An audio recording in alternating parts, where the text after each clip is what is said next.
Olá, sejam bem-vindos às aulas de Química de Alimentos. Nesta aula, falaremos sobre a água na presença de solutos. Em todos os sistemas alimentares, tanto a água como os solutos são substâncias presentes. Os efeitos dos solutos sobre o comportamento da água é o que veremos nesta aula. Como o gelo se comporta na presença de solutos? À medida que a concentração de um determinado soluto aumenta, a quantidade de gelo formada a uma determinada temperatura diminui. Isso ocorre como consequência da depressão do ponto de congelamento e dos efeitos coligativos. A quantidade e o tipo de solutos presentes influenciam não só na quantidade, mas também no tamanho, na estrutura, na localização e na orientação dos cristais de gelo. Como o soluto interage em soluções aquosas?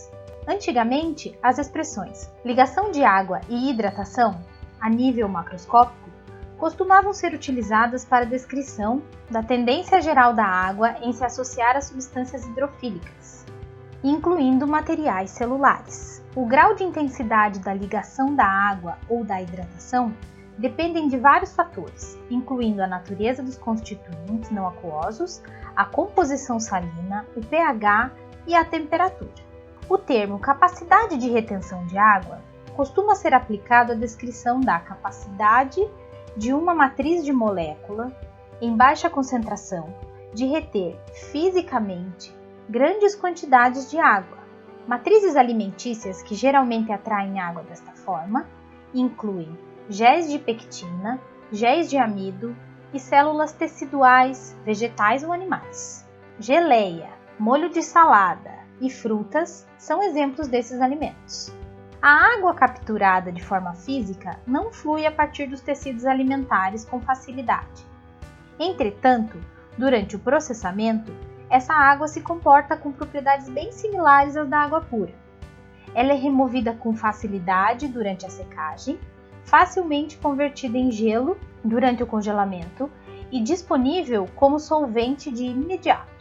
As falhas na capacidade de retenção de água dos alimentos exercem grandes efeitos sobre a sua qualidade. Defeitos de qualidade são a cinerese de géis, que é quando a água escapa e formam-se duas fases, como aquela água que vemos na superfície de iogurtes, por exemplo, e exudação no descongelamento, que é aquele líquido que solta do bife depois de descongelado. Os íons ou grupos carregados interagem a nível molecular com a água, principalmente por forças eletrostáticas. Os solutos hidrofílicos interagem fortemente com a água, e os grupos hidrofóbicos de solutos adicionados interagem apenas fracamente com a água adjacente, parecendo preferir ambientes não aquosos. Lembrando que as substâncias hidrofílicas são aquelas que possuem afinidade química com a água, e as substâncias hidrofóbicas possuem repulsão química com a água. Água ligada é uma expressão que nem sempre faz alusão à água verdadeiramente ligada a um soluto.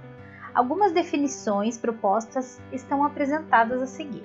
A água ligada é o conteúdo de água de equilíbrio de uma amostra a uma temperatura apropriada e baixa umidade.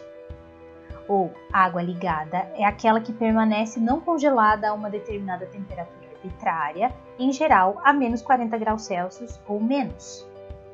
Água ligada pode ser também aquela que não está disponível como solvente para solutos adicionais. E água ligada é aquela que se movimenta como uma macromolécula em experimentos, que envolvem taxas de sedimentação, viscosidade e difusão. Todas essas definições são válidas sob condições apropriadas. Do ponto de vista conceitual, a definição é água existente nas proximidades dos solutos e outros constituintes não aquosos, a qual, como resultado de sua posição, exibe propriedades aparentes que são significativamente diferentes da água livre. Interações da água com íons ou grupos iônicos. Íons individuais e grupos iônicos parecem dificultar a mobilidade das moléculas de água de forma mais intensa do que qualquer outro tipo de soluto. A força das ligações eletrostáticas água-íon é maior do que a força de ligações por pontes de hidrogênio, água-água, porém muito menor que a força das ligações covalentes. Em soluções salinas concentradas, não existe água na fase livre e sua estrutura está dominada por íons. A figura nos mostra o arranjo representativo das moléculas de água adjacentes ao par de íons de cloreto de sódio. Interação da água com grupos neutros capazes de realizar pontes de hidrogênio. A interação entre a água e solutos hidrofílicos não iônicos são mais fracas que as interações água-íon, tendo aproximadamente a mesma força que as pontes de hidrogênio água-água. Algumas moléculas podem apresentar grupos hidrofílicos que sejam formadores potenciais de pontes de hidrogênio, em orientações e localizações compatíveis com as estruturas das pontes de hidrogênio da água. Os carboidratos simples são um exemplo disso e podemos observar essa interação na figura. Aqui vemos a possível associação da D-glicose com moléculas de água em arranjo tetraédrico. A vista lateral do anel piranose é representada pela linha grossa. Os átomos de oxigênio da água são os círculos abertos e os átomos de hidrogênio das moléculas de água são representados por círculos fechados. As pontes de hidrogênio da água podem ocorrer com vários grupos, por exemplo, hidroxil, amino, carbonil, amida. Isso às vezes resulta em pontes de água, nas quais uma molécula de água interage com dois sítios de ligação de hidrogênio em um ou mais solutos. A figura mostra uma molécula de água na papaína. Os números 23, 24 e 25 identificam as moléculas de água que estão formando uma ponte se ligando à molécula de papaína. Interação da água com substâncias não polares. A mistura de água com substâncias hidrofóbicas, como hidrocarboneto, gases raros e com grupos apolares de ácidos graxos, aminoácidos e proteínas, é um evento termodinamicamente desfavorável. Acredita-se que estruturas especiais de água se formam nas proximidades das entidades apolares incompatíveis, e esse processo tem sido chamado de hidratação hidrofóbica. Na figura, nós vemos os círculos abertos, são os sólidos hidrofóbicos, e a área achurada representa a água.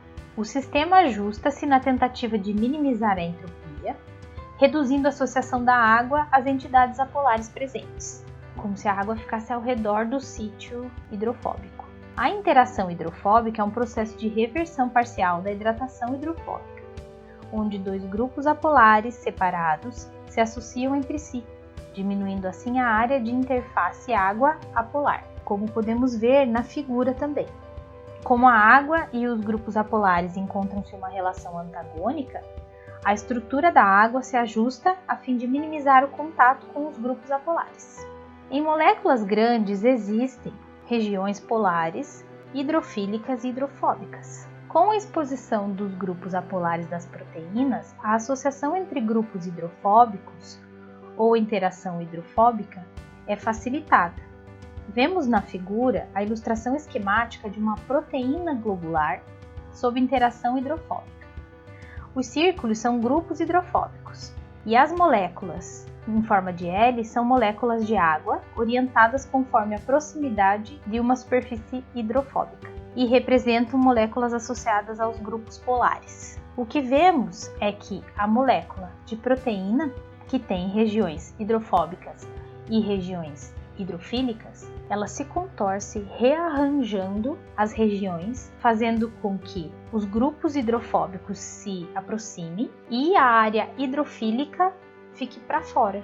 A molécula se rearranja de forma a aproximar os grupos hidrofóbicos e separá-los da região hidrofílica. Concluindo, os esquemas apresentados sobre as propriedades da água e de soluções aquosas proporcionam um funcionamento para o entendimento dos diversos papéis da água nos sistemas alimentícios, bem como da influência da quantidade e das características da água sobre a química e a microbiologia dos alimentos.